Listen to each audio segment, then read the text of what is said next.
now for the night's main event, and we're very fortunate to have Dan Koeppel here with us. And Dan is coming to us from Los Angeles. He flew up yesterday.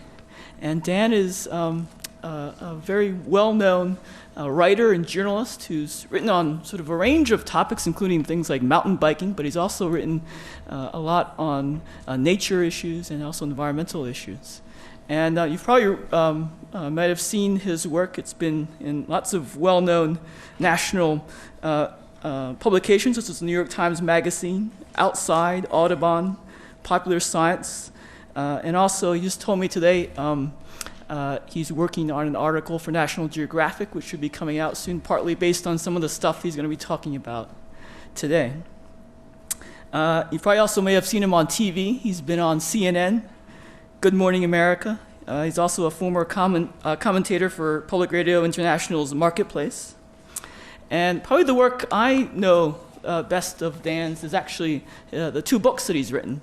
And the first one was a memoir, which is called To See Every Bird on Earth. And among other things, it's about sort of that interesting culture of bird watchers, which is, I sort of dally in bird watching every now and then, but there's a real sort of unique core of hardcore birders out there. And it's very funny, but also very poignant book. I highly recommend it.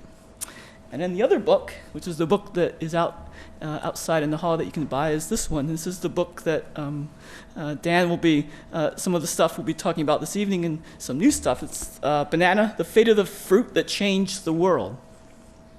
And I teach a class here in the OSU at the Horticulture Department, and it's called Book Club. And it takes the sort of novel idea that college students should read and discuss books, which is actually somewhat rare on a university campus these days.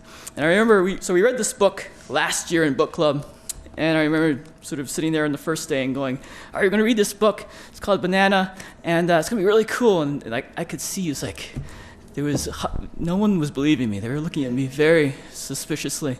And I should say that, this is not it's a required class for a section of the students in horticulture, so most of these people weren't sort of there particularly willingly. So I was like trying to play it up, and I said, look at this picture. This guy's real cool. He looks hip looking and cool. This is gonna be fun. I wasn't getting much progress. And I realized something Steve Strauss said today, which is I think one of the reasons sort of this reticence to be engaged by the title of this book was the fact that banana is something which is so ubiquitous. It's this fruit that we always eat. We always see it in the store. It's sort of such a common thing, but we actually really don't know very much about it. We see it all the time, but we don't really see it. And part of the cool aspect of Dan's book is that it makes us look at this very common object, this thing that we use or eat every day, and ask some sort of very fundamental questions, like where does it come from? And it delves into a whole range of issues, such as should we, how does this thing, why is a banana so cheap, right? And should we care about the welfare of the folks who are growing our food when we make our food decisions? What's the role of biotechnology in the food that we grow? How should we care about the way that we grow food? And all these things are related to sort of what we're doing when we eat a banana. And I think that's one of the really cool things about the most interesting writing, which makes us look at something in a very different light, in a very different way. And Dan does that very well. And so as I said, Dan is going to be talking a bit about this book and a little bit about some stuff which has been exploring since he wrote this book. And the title of Dan's talk tonight is The Banana Dead End: How the Demise of a Fruit Could Launch a Revolution in Science, Economics, and Social Justice. So please join me in welcoming Dan Koeppel to OSU.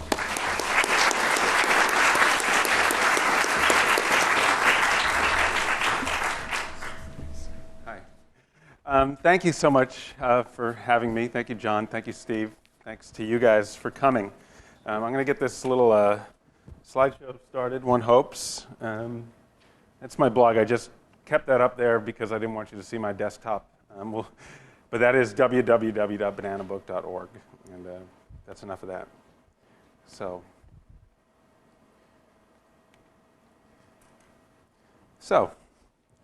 this is, you're going to hear more than you ever wanted to know about bananas. And this is a very stylized picture of the banana that we eat, which is called the Cavendish banana.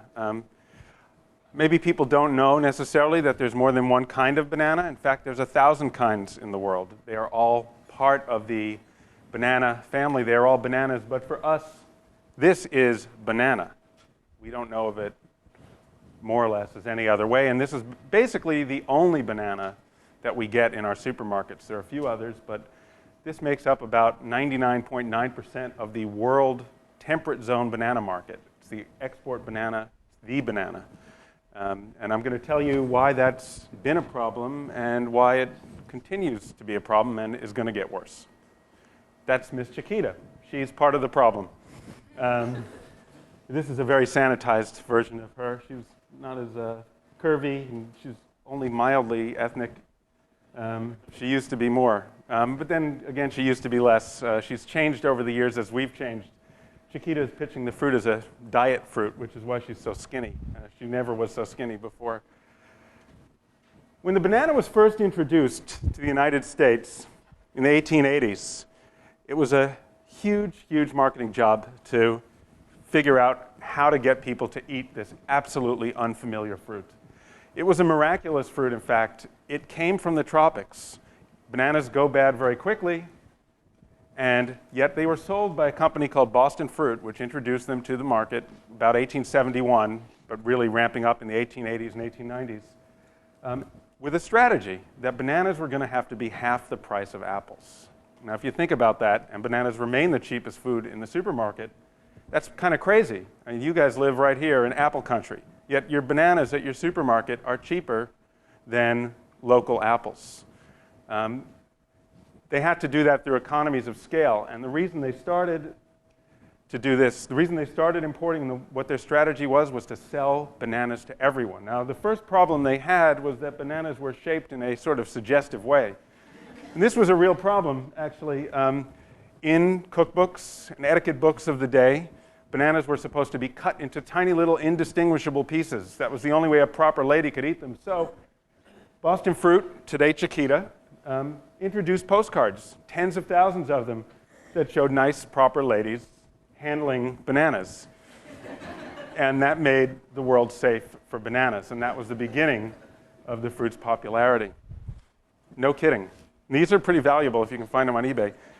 Another thing they needed to do was teach people about bananas. Nobody really knew what a banana was. Even these Victorian cookbooks didn't really describe something that people were familiar with. So they had to educate people about this fruit.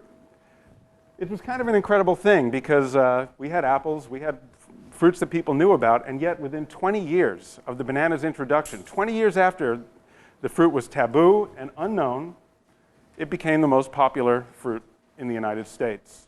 In 1929, the banana finally passed the apple, and today it is more eaten here than apples and oranges combined. The average American eats about 25 pounds of bananas a year, which is a lot. Okay, again, I'm not so good with this projector, but this is another thing they did. Teach kids how to eat bananas. This was a game that Chiquita introduced in the early 1900s, and it was given for free to lots of kids. They were brilliant marketers. They also invented the cereal box coupon. And they invented a recipe, which we don't even think of as a recipe, cornflakes with bananas and milk. Of course, they got Kellogg to pay for the advertising, which is how sharp these guys have always been, in good ways and bad. Here's another fruit dispatch company, was United Fruit, Chiquita's secret education arm, their propaganda arm, more or less. They had a series of interlocking companies to avoid antitrust problems, and Fruit Dispatch was charged with educating people, coming up with these ads. And bananas were the cheapest, 10 cents. It says this hand. A hand is a bunch of bananas. But if you think about it, right now the cheapest price, I keep a banana price watch on my blog, the cheapest I've seen is about 29 cents a pound.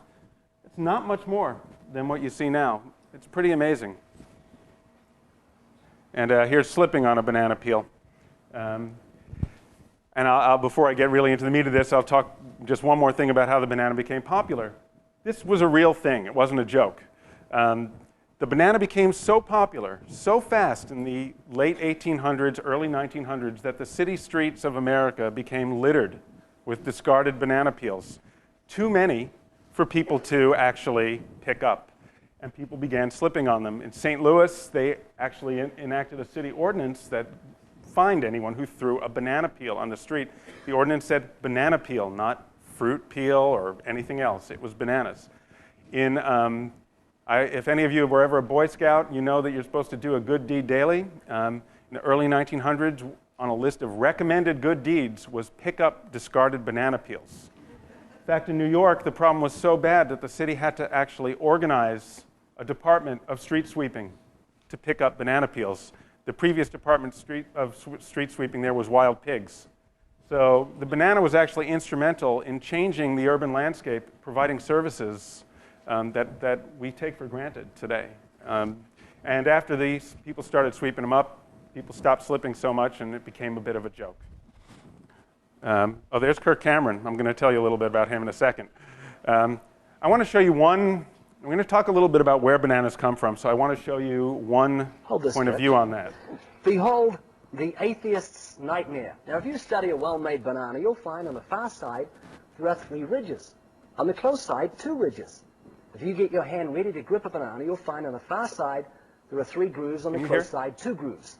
The banana and the hand are perfectly made one for the other. You'll find the maker of the banana, Almighty God, has made it with a non-slip surface. It has outward indicators of inward contents: green, too early; yellow, just right; black, too late. Now, if you go to the top of the banana, you'll find, as with the soda can makers, they placed a tab at the top. So God has placed a tab at the top. When you pull the tab, the contents don't squirt in your face. You'll find the wrapper, which is biodegradable, has perforations. Notice how gracefully it sits over the human hand. Notice it has a point at the top for ease of entry. It's just the right shape for the human mouth. It's chewy, easy to digest, and it's even curved toward the face to make the whole process so much easier.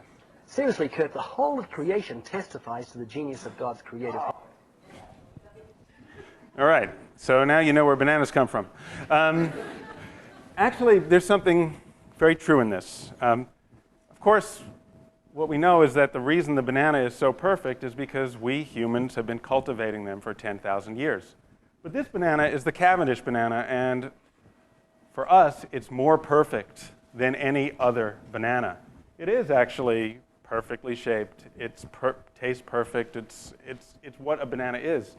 And it's the only banana we eat. And what Ray is talking about, really, well, he doesn't know about the other bananas, but he's talking about monoculture, about a single banana that has been designed, not by God necessarily. I don't think so. You guys can argue if you want later. But by human design, and very specifically in the case of the Cavendish, by 20th century industrial techniques. The banana, we only get one banana for a reason, and that's because the banana is really, really cheap. The banana supply chain, bringing this perishable, fragile fruit from Latin America, can only carry one banana. Think of it as McDonald's.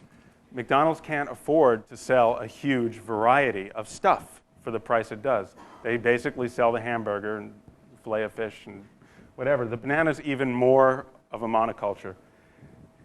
Imagine that bananas come from Latin America in a perfectly sized tube from the plantation right to you, and no other banana will fit because there are bananas like this, there are bananas like this.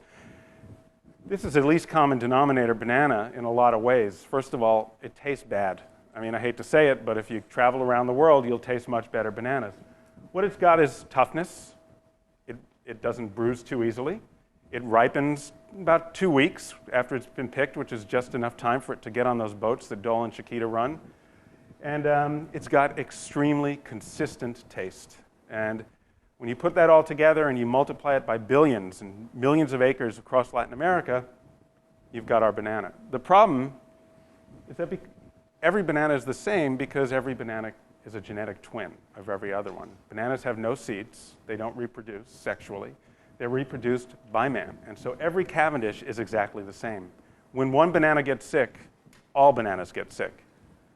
And what's really interesting is that the Cavendish was not the banana that was introduced to America 100 years ago.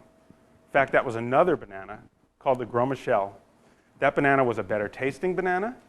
It was a tougher banana. And it was a banana that unfortunately got sick. Starting around 1900, first in Panama, a disease that was called Panama Disease began destroying these Gros Michel plantations.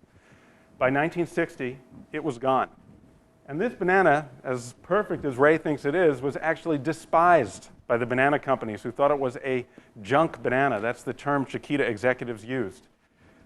It wasn't tough enough, actually. It had to be shipped in boxes. It didn't ripen properly. It had to be gassed and stored in these banana ripening rooms.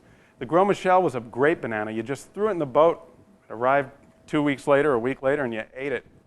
This was a tough banana to sell, but the banana industry had basically destroyed itself by taking land, by letting it get contaminated, and by never thinking that they might grow another kind of banana.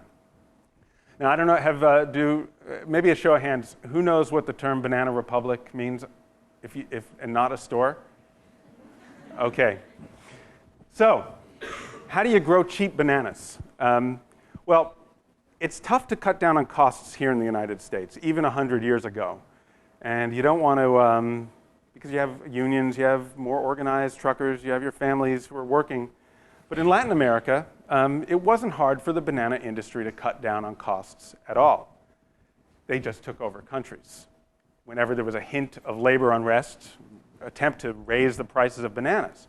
In the early 1900s, a man named Sam Zamurri, also known as Sam the Banana Man, left a New Orleans whorehouse with two mercenaries, Machine Gun Maloney and Lee Christmas. They took a boat over to Honduras, started a revolution, and in 6 weeks, Sam was the de facto president of Honduras, and Honduras remained the world's #1 banana exporting country until the mid-'80s. Sam Zamurri became the CEO of Chiquita in 1929. The founder of Dole, a man named Joseph Vaccaro, in the early 1900s, also wanted to grow in Honduras. He had a problem with land. He couldn't get it cheaply. So in the middle of the night, he went and burned down the La Ceiba, Honduras town hall, which got rid of all the property deeds, and suddenly no one owned that land. Mr. Vaccaro was able to get it. Over and over again, over 20 times between the early 1900s and 1954, with the help of the US government and the CIA, banana companies intervened in Latin America. They overthrew the first democratically elected government of Guatemala in 1954. In 1929, striking banana workers in Colombia were massacred as they exited church with their families. A telegram from the US ambassador to Colombia to the Secretary of State said, "I am pleased to report that the United Fruit executive in this town has told us the strike is over." If you've read Gabriel Garcia Marquez's 100 Years of Solitude, that incident is recounted in that as fiction, but it's not. These countries that were taken over and run by the banana companies were called banana republics. Now, again, you control land, you control labor. What can't you control is nature. You've got this one kind of banana, the earlier one called the Gros Michel. At the same time, you are trying to increase demand for your product. This disease is spreading across Latin America, and it is destroying banana plantations, making it impossible for them ever to grow bananas again. So while you're still exploiting labor, you're also losing land. You become more aggressive and more aggressive until you get this 1954 invasion of Guatemala, which led to the Mayan genocide of the 1980s, 30 years of instability following the installed government. And so pretty heavy-duty stuff. At the same time, though, we are just in love with bananas. And Chiquita, even in the 1940s, is continuing to educate.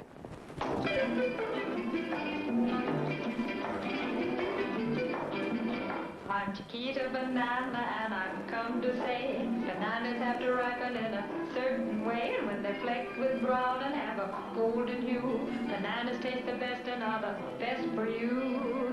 You can put them in a salad. Green? No, not yet, my dear. That greenish way you're looking means that you are right for cooking. How about me? No, no. When you are fully ripe, my dear, those little flakes of brown appear. Me? You're most digestible, my friend. Delicious, too, from end to end. Suicide. You can put them in a pie, any way you want to eat them. It's impossible to beat them. But bananas like the climate of the very, very tropical equator. So you should never put bananas in the refrigerator. Bananas are a solid food that doctors now include in baby's diet. And since they are so good for baby, I think we all should try it. See. Okay, so a couple of things about this. This is the Gros Michel banana. You notice how they're recommending cooking it. They don't really recommend cooking the Cavendish because it's not very cookable. You can do it, but it gets kind of messy. The Gros Michel is actually a great cooking banana and what we call in the banana world a great dessert banana. Miss Chiquita is also constantly selling, as you can see, even her last line, don't put them in the refrigerator. Well, bananas actually store okay in the fridge. They just go brown, but she doesn't want you storing your bananas. She wants you eating them. So eat them quick and buy some more is her message here. So we've got this amazing sort of thing going on. We are falling in love with the banana, with Miss Chiquita, who has turned human. I don't know if you've noticed. Somehow she became a human being between becoming her and the curvy Latina and now the sort of generic somebody. I don't know when that happened or why. I think it's better this way. But they are seducing America, and so we are becoming more and more enamored of this fruit. And yet the fruit is dying. It's creating this intense political pressure. Now, what could they be doing? Maybe growing different kinds of bananas, introducing alternate varieties, parallel varieties. None of this is happening because the banana business formula from day one, from the day those guys burned down those town halls and from the day they brought the first load of bananas on a schooner from Cape Cod, from Jamaica to Cape Cod, it was all about cheap, cheap, cheap. You could only have one product. It's a single product industry. Always has been and could always be, or maybe not. This is the world's most, we may think bananas are pretty important, but this is the world's most important banana land, Central Africa.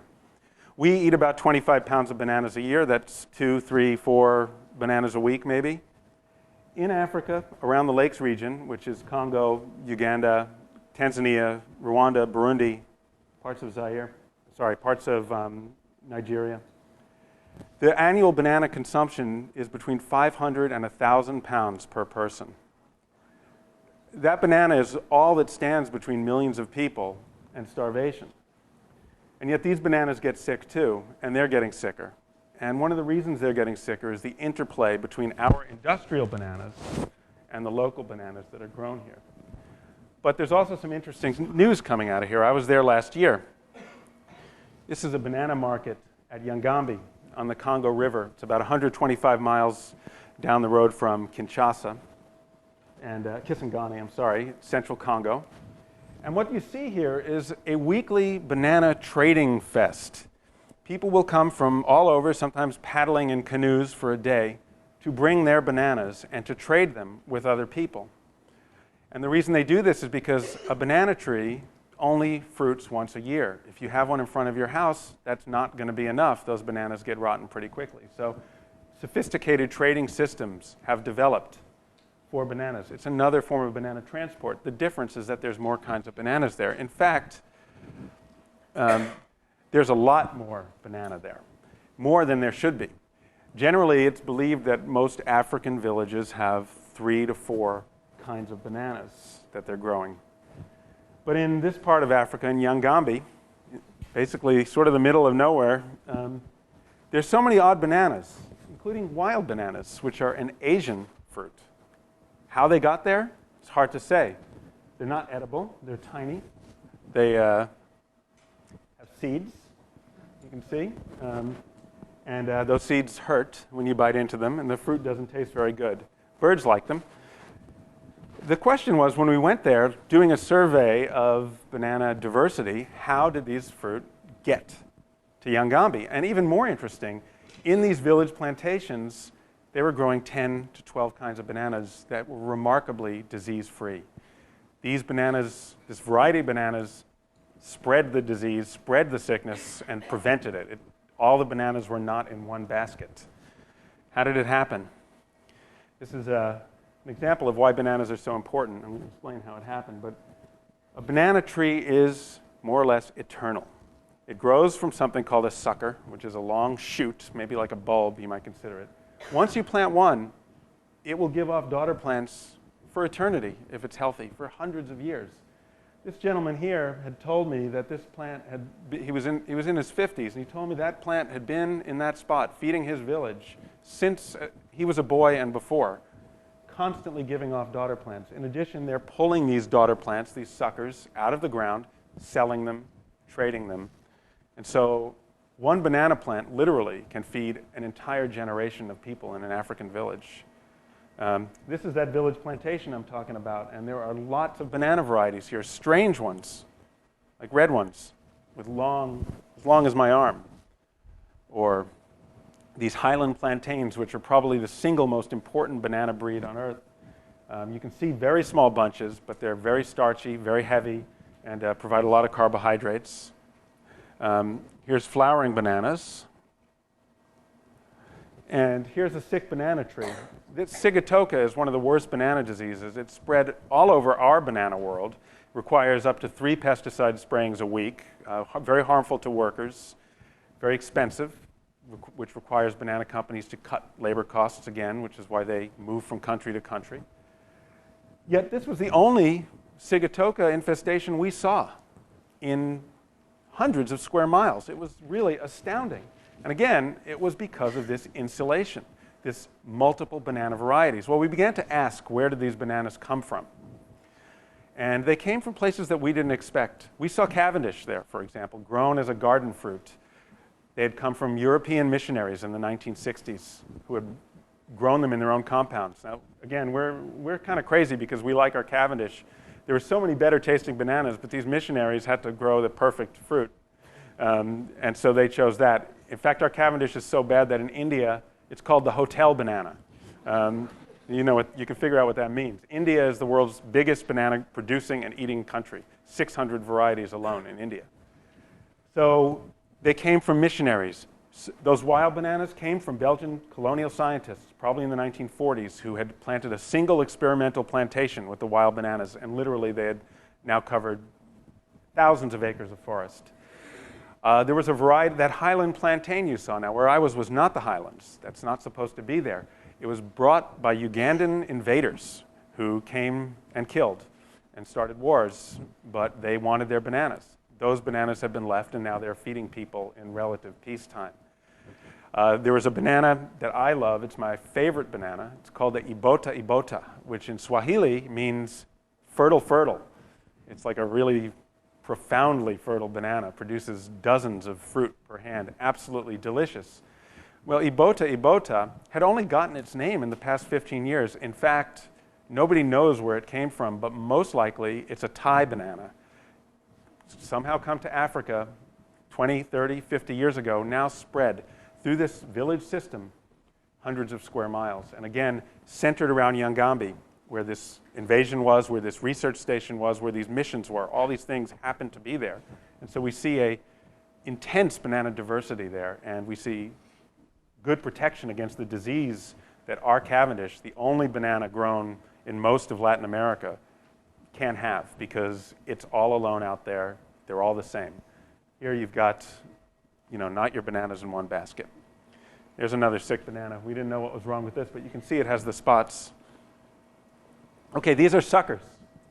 So you carry one of these, you can keep it for a year, 2 years. It's believed that Samoans traveled across the Pacific to Tanzania with suckers and brought the first bananas to Africa about 2,000 years ago. And one of the ways we know that is a banana variety found in Samoa is called hudi, which is the same name that's used for it in Tanzania. So they carried these suckers. And today, these men are carrying these suckers, classifying them for us, and then putting them on bicycles with kids who ride 20, 30, 40 miles to the next village where they'll grow a tree that they can harvest later. They'll trade. You see this vast intercourse in bananas that is really unknown in a lot of the world, and really unique and special. And I'm going to say it's a lesson for us. So this is preparing something called matuke, which is a banana mush. It's the staple food. I hate it, but you might like it. It's good if you have something to drink with it. Okay, let's go into. I'll show you something to drink in a minute. Not this. Let's go into the way we produce bananas now. One of the ways is through tissue culture, which is a way of screening plantlets, or baby bananas, as they're called in the industry, producing disease-free bananas to start with. That doesn't mean they're not going to get sick later, which they do. But our commercial plantations are grown in tissue culture labs now. They don't use suckers. But once they're grown, they're the same. This is the Catholic University at Leuven, which is the world's #1 banana genetic research facility. And here they are trying to make some better bananas. They're working exclusively on subsistence bananas, the highland plantains we saw, which are being attacked by a horrible disease, even worse than Panama disease, that has wiped out village populations of bananas in Tanzania, Rwanda, Burundi. Without bananas, people have nothing to eat. This is especially a problem in the refugee camps in Rwanda. People will not eat wheat and rice there to a great extent. It's very tough to introduce new foods to people who are under that kind of stress. Yet the bananas are disappearing too. So we see genetic engineering here as a way to make that banana development happen a little quicker. And I'm going to explain why I think that's a more effective way than conventional breeding. Again, we just see the process here. Marker genes, which indicate whether a desired quality is there, success and failure, and finally, our modern tissue culture lab. Now, we have this tissue culture lab, which is a lot like ones you guys have here on campus. This is one in Congo, where they are also trying to grow their own modified bananas. This is an absolutely heroic thing. These tissue cultures, if you guys have, any of you studied it, requires strict temperature control of all conditions. These are basically baby food jars, and the power that runs the air conditioner is car batteries. These guys don't have electricity in the university there. This is the University of Kisangani PhD program. And they don't have electricity more than one day every week or a couple of weeks. They communicated with me by text message. So it's absolutely miraculous that they are doing this and having some success with it. This is how bananas are kept track of when you don't have computers and all sorts of stuff like that. And these are the local names. Now I want to talk to you a little bit about biotech. This is a memo from some nice anti-biotech folks who I don't completely disagree with, but they talk a little bit about language, especially not telling activists and journalists what to do. And what they give is a list of words that those who are opposed to biotechnology, or whatever you want to call it, should use instead of other words. So, again, sorry it's cut off, but it's don't say biotech, biotech industry, biotech companies. Don't say food scientists. Say genetically engineered, genetic manipulation, Frankenfood industry, Frankenstein food industry, genetic engineering multinationals, genetic engineering chemical industry, genetically tampered food. Bad loaded words and not loaded words. We go on, keep using these words. Mutated food, lab created food, more Frankenstein, endless Frankenstein. I like Frankenstein. But so again, let's talk about the banana price equation. One of the things that is you're seeing now is banana prices are beginning to go up because they're starting to be sold as snacks, as a hedge against childhood obesity, is what Chiquita would like us to believe, and it's probably true. It's the only fruit you see really in the convenience store in any significant amount. Definitely the only fruit that has individual barcodes. This was in the Belgian airport, and and it's about $2. It's a lot. We do have expensive fruit here too. It's a little out of focus. I took it with my phone. That's Disneyland. So pay $1.75 for a banana in the Magic Kingdom. As opposed to my local Grand Central Market in LA where they're 3 pounds for $1, which is probably cheaper than most people get them for. But imagine, I mean, the cost of delivering these fruit is very cheap still. They remain very cheap. Okay, so, and this is what you wash it down with, a horrible banana gin that will kill you. I mean, seriously. It's a Molotov cocktail without the flame. The old way we loaded bananas, they were shipped in these big bunches. And now they're shipped in bags and boxes, the old way we sold them. Okay, so let's talk about diversity here.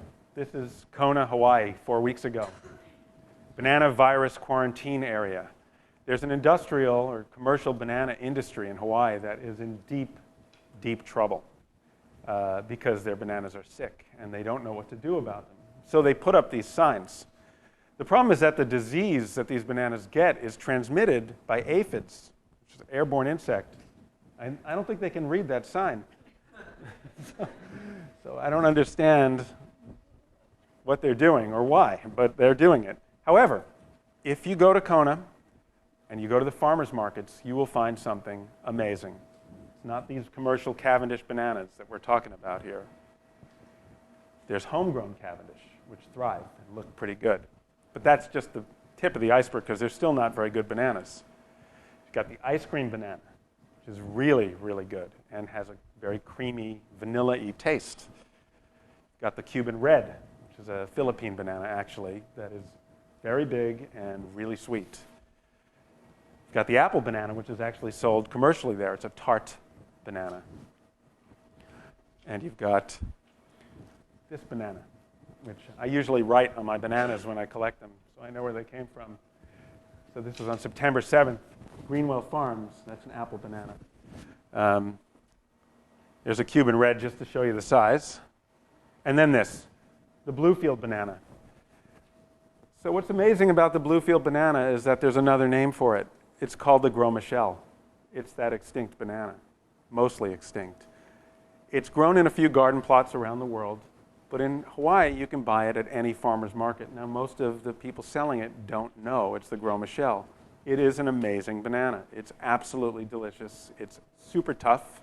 We brought one home and it lasted about 2 weeks before we could even eat it. You see this diversity. You see modern farmers and in Hawaii. You see local farmers in Africa growing diverse bananas. Yet when you ask Chiquita and Dole, hey, what about this Cavendish and this disease that's striking it, this disease that's literally spread from Malaysia, where it was discovered about 20 years ago, all the way across China, into India, into Pakistan, through the South Pacific, and it's recently started to destroy Australia's banana industry. This disease is Panama disease. It's the same disease that destroyed the Gros Michel. It's come back in a new form and is destroying Cavendish all around the world. It's been a disaster for Australia's banana industry, which is the most sophisticated banana industry in the world because they sell first world Cavendish. They have a lot of technology, a lot of ability. They thought they could quarantine these fruit and keep this disease out. Now let me explain that Panama disease is so virulent that if I carried a clump of dirt into a Costa Rican plantation today, threw it down, that disease would spread. It has not hit Latin America yet, but it will. You can get it on your shoe, on a machete, on a shipping container, on a pallet that Dole is shipping between the Philippines and Latin America, between Philippines, San Diego, and Latin America. Panama disease is back. The reason it's back is because we got greedy. We decided that we wanted to sell these Cavendish bananas in Asia, where urbanizing populations were losing their village bananas, which aren't transportable. And Del Monte, Dole, opened up plantations in Malaysia. But Cavendish was not really an Asian banana at that point in its long evolution. It was not resistant to a new version of Panama disease or an old version that was in the soil. So just from one plantation in Malaysia, 1989, within 5 years, all of Malaysia was gone. Today, like I said, it's in Australia. Now Australia, and this is what Chiquita will tell you, we can save the Cavendish through quarantine by sealing our farms off. Australia tried this and they bragged about it. All it took was one typhoon to blow up some of that contaminated dirt, and that was it for that bit of bluster. So it's coming, and it's going to get all our bananas, unless we do something about it. And there's a bunch of solutions, none of which Chiquita's doing. There's some banana seeds in an apple banana. This is a great banana. It's pretty growable commercially. Tastes good. Gets sweet if you let it ripen long enough. It's got a nice sort of tart, sweet taste. It's got two tastes, actually, as you bite in and eat it. But you see these little seeds here, which are not really seeds. They're vestiges of ancient seeds. Chiquita will not sell this banana as a commercial banana, will not consider it, because they think you're going to say, whoa, I don't want to eat that piece of crap. It's got seeds in it. And you can eat those seeds. They're not hard. You won't taste them. You won't feel them. But it's not banana. This is banana, just like Ray Comfort says. Cool yellow carrying case. Chiquita to go. This is their new thing to convince you to pay 80 cents for a banana to 7-Eleven. I don't know. Maybe it's working. OK, so now we're back to the start. So we've got this crisis in the world banana. It's a big issue. Remember that bananas remain today the cheapest fruit in the supermarket. Remember how I said why that is. Exploitation of workers, taking of land. That still goes on today. Just 2 years ago, Chiquita paid a $20 million fine to the US Justice Department for paying money to terrorist groups in Colombia. The reason they paid was because there are areas controlled by those groups where bananas are good to grow. And those groups promised cheap labor. Chiquita paid them off. That money was used to, among other things, if we just want to be American-centric for a second, to kill 8 American missionaries whose families are now suing Chiquita. By the way, Eric Holder, our Attorney General, was Chiquita's lawyer until he became Attorney General. In most of Latin America, there's been the use of a chemical called Nemagon that has sterilized and caused cancers in workers. Dole has been sued numerous times, just recently, a couple of months ago. Dole, in the 1970s, admitted that the chemical was dangerous, continued to use it after the EPA banned it, and threatened to sue its supplier, Dow Chemical, when Dow said, hey, this is too dangerous. We don't want to use it. We don't want you to use it. And Dole said, you have a contract with us. You're going to keep supplying us with this dangerous chemical. So Dow said no. Dole said yes, and Dow had to do it. Chiquita did. Dole indemnified them. They sent a letter saying, we'll take the brunt of any lawsuits. Since then, Dole has paid out about $90 million in Nemagon settlements. Chemicals continue to be used because bananas get sick. When you have one kind of banana, they get really sick. And banana fields are becoming chemical factories if they haven't been already. Now, you guys are lucky. We're all lucky because that skin is nice and thick, and you're not going to get really no pesticide residue. There's no harm for your banana. But who's getting hurt when you have to spray 3 times a week on a field that was resistant, that was less resistant 10 years ago, that needed 1 spraying a month? It's the banana workers. They are the ones who continue to suffer because bananas are so cheap, because bananas have to be kept cheap. You can't do anything but spray. You have to maintain that single variety. The sicker and sicker it gets by changing that supply chain. Remember, only Cavendish fits on those boats. Literally, imagine the banana boat is a shoe, and only the banana that we eat can fit in it, and no other foot in the world fits that shoe. That's the way it works.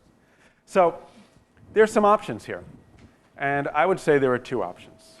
The first is genetic engineering. Okay, so let's put aside the question of whether anyone will want to eat a genetically engineered banana.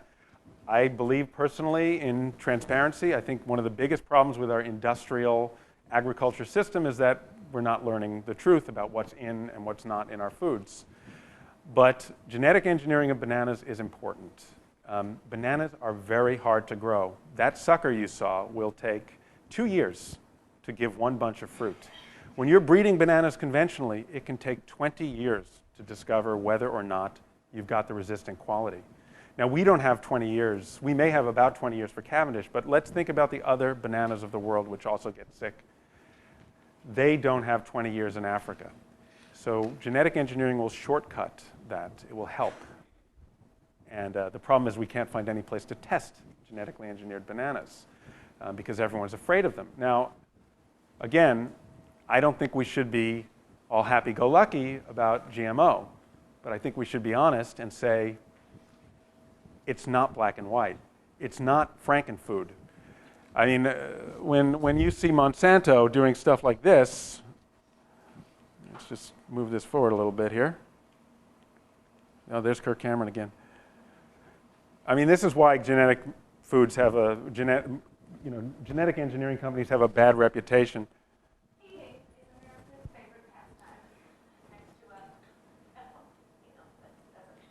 a different part of the internet. Food. Vegan, raw, organic, vegetarian, biotech, locally grown, sustainable, less pesticides, so many bandwagons to jump on. So, I mean, I'm sure everyone's shenanigans detector went off almost immediately when you saw this is what Monsanto is trying to do to convince us that genetically engineered foods are okay. I mean, it makes me run. But let's not talk about corporations necessarily. Let's talk about science. Let's talk about what it is, which is a form of breeding. I mean, we're talking about one of the worst companies on earth when you're talking about Chiquita historically. We have a lot of multinationals who do a lot of terrible things. So I think we need to look at genetic engineering in the clear light of day, and I offer this sort of moral question.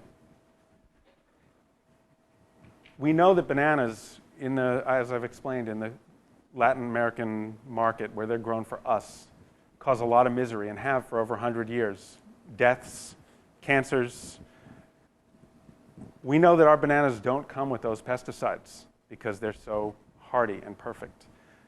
In their thickness of skin.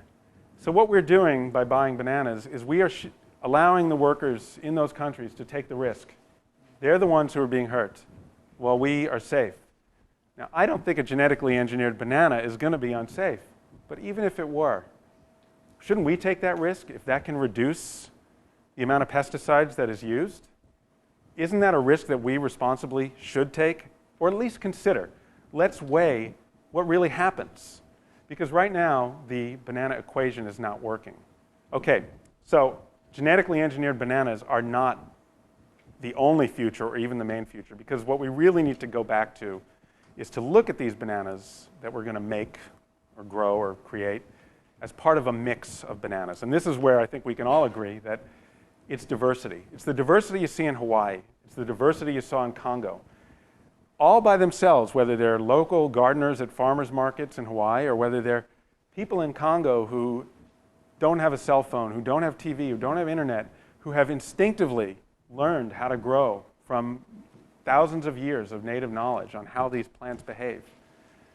They've understood that the diversity message is important, that when you grow more than one kind of fruit or food in a crop, you're protecting your crop. Apples. And you see 6, 7 kinds. When I was growing up, we had just one, pretty much. Well, we had red ones and green ones. And the red ones were mushy and the green ones were weird, so I didn't eat them. This was in New York City. I mean, a Fuji apple, which is now an ordinary apple to many of us, is just a beautiful thing. Well, I can tell you that ice cream banana, that ibota, that Gros Michel, those are beautiful things too. You will taste one of those and you will love it. And these bananas can exist along a price spectrum that actually decommoditizes the fruit. We now look at organic bananas and fair trade bananas as sort of our way of mitigating the damage that's done. Problems. Organic bananas, first of all, only grow in a limited area. They only grow at higher altitudes, so we can't replace our full crop with organics. But even worse than that, organic bananas need to be grown on clean soil. That often means destruction of rainforest to grow them. And organic bananas do get sick eventually, which means that conventionally farmed bananas appear there. So we could say that Dole, the largest producer of organic bananas, and in addition the largest lobbyist for the watering down of standards of what is organic with the US Food and Drug Administration, is actually just looking for more ways to get more banana lands. Don't doubt it, that's what they're doing. Nothing wrong with those organic bananas. I would prefer to have organic, but organic is not going to stop this sick fruit from getting less sick as long as we just keep growing Cavendish. As long as there's a billion Cavendish that each gets the next one sick, as long as there's no barriers, it doesn't matter. Fair trade. Fair trade is a great thing. Again, I love the idea. You could maybe buy Starbucks coffee that's fair trade and it's about $5 more a pound. We can see that there's a possibility that some of that huge premium will get back to the workers and growers in Ethiopia and Costa Rica, wherever it is. Fair trade bananas, if you can find them, which is very rare, especially here on the West Coast, only cost a few pennies more a pound. Those pennies are not getting back in any significant way to the banana workers who need them. What needs to happen is that we need this spectrum of bananas. We need diversity, which would include genetically modified bananas if we can come up with some, but if not, there's a lot of other bananas.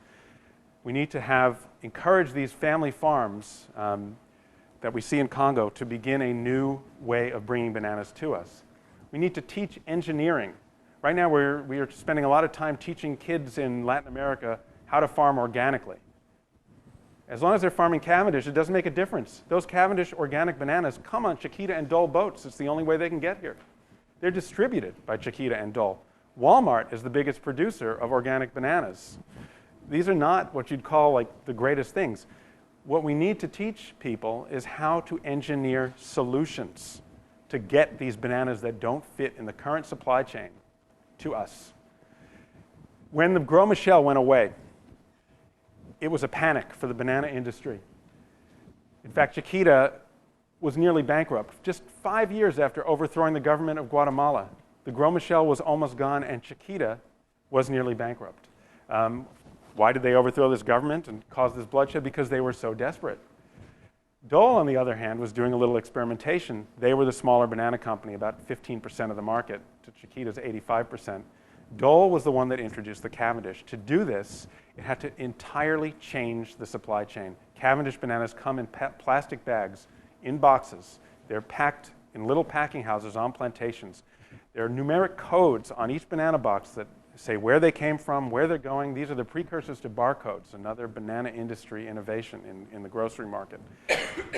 So the banana industry managed to change. Chiquita got wise eventually, and Dole ended up with 50% of the market. Huge success, still 50-50 to this day because of that. Chiquita got the Cavendish in there, and it pretty much was business as usual for those of us who don't know that our bananas taste bad. So the banana industry, when you talk to them, they say, we can't do anything but Cavendish. It's not possible. These bananas are impossible to transport. They're impossible to ship. They're impossible to grow. Nobody will want them because some of these bananas don't turn yellow. How are you going to tell if they're ripe? Consumers aren't smart enough to figure that one out. Some of them have those little seeds. Nobody wants that. Some of them are sour. Actually, some of them are really sourly delicious. But these companies have 100 years of tunnel vision, and they will not do it. They really won't. And I can talk to you about that in question and answer. I don't know why. It's an opportunity for entrepreneurship. And it's really the only way to save the banana. The only way to save our Cavendish is to look at these amazing varieties, to look at the palate, the changing palate of America. Fuji apples, forget about it. Durian, kiwi fruit, some of these even imported by Dole, yet they don't see it in their big banana division. This is what has to happen, is this change. And we need to teach people in Latin America who are being taught now organic growing techniques, engineering, like I said, to figure out how to change that supply chain, how to get it there. It's the only real way to bring justice to the banana. And how much justice, I don't know. I mean, we can talk about multinationals, we can talk about locavorism, but I can tell you that a banana market that's segmented, where bananas are healthier, where fewer pesticides have to be used, and where there's more profit to be made, it's definitely got more potential for justice than we've got now, which has no potential for justice and is in fact a dead end. So, in closing, what's going to happen to this Cavendish banana? Maybe 5 years, maybe 10, maybe 20, it'll be gone. I don't think there's any doubt about that, and most of the scientists I talk to pretty much agree. When it gets to Latin America, it's game over. I've kind of described this fruit as pretty evil. Should you not eat bananas? And I don't think people should stop eating bananas, really. It's an important fruit, and I don't think any one foodstuff is evil or less evil or more evil or however you want to put it. The banana, as I showed you in the first film is pretty blessed, so easy to eat, it's convenient. But what we need to do is start asking about other fruit. In your Safeway, in your Whole Foods, in your co-op, wherever you go, it can happen. It really can. It sounds crazy that you're going to walk up to your guy and say, your produce guy in Safeway and say, hey, have you heard of Ibota? Have you heard of Bluefields? Have you heard of the Cuban Red? They're going to say no, but consumers can change markets. And I would also recommend that anyone who is interested in doing some venture capital, not fund me because I will lose your money for you, but think about this as a business opportunity because it is. There is a huge blind spot in the banana industry that they are not, it's not going to be blind forever. There's going to have to be that shift, but right now they're not seeing it. Chiquita, 2 years ago, when asked about banana disease, said, we prefer to control it with chemicals, not breeding, not organics. It was a discussion about breeding versus chemicals, not organic growth. So there is a real opportunity to transform the banana market to make us all have fantastically delicious bananas. There's no reason to fear this genetically modified banana as far as I'm concerned. It's just one of many fruit that has its problems and has its potentials. And it's especially important because I think if we are going to save the Cavendish as the baseline commodity fruit, that's the only way to do it. But for the most part, what I'm talking about is diversity. Every kind of banana needs to be tried. We have a responsibility to the banana workers, to Africa, where new commercial plantations are now being launched because they're cheaper to grow there, and where the fruit is spreading disease because of that. We have a responsibility to change the banana world. It is the #1 fruit by far, and so adding diversity to bananas is not the same as adding diversity to kiwi fruit. It makes a big, big difference. And it's time for us to start asking about that and talking about that. And I really encourage you to taste other bananas. Go to Hawaii if you can. Go to Africa. Or just go to Safeway and ask right now. And that's my talk. Thank you so much.